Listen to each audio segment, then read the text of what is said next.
Good morning guys. আজকে বঙ্গজলা আসেনি থেকে আজকে পয়লা বৈশাখ খাসির মাংস খেতে হয়, তাই যাচ্ছি খাসিওয়ালার দোকান।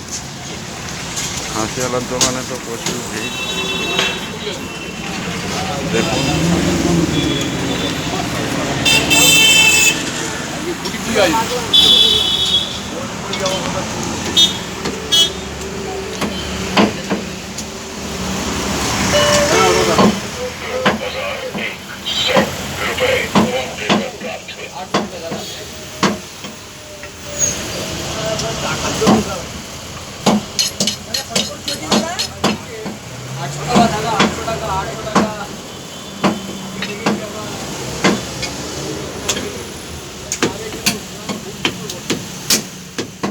গাইস দেখলেন মাটনে, মানে আমি হালকা করে বলে দিলাম 3 কিলো মাটন দিতে, তো পিস করে রাখবে।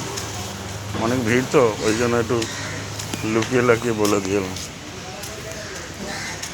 বলে চলে এলাম।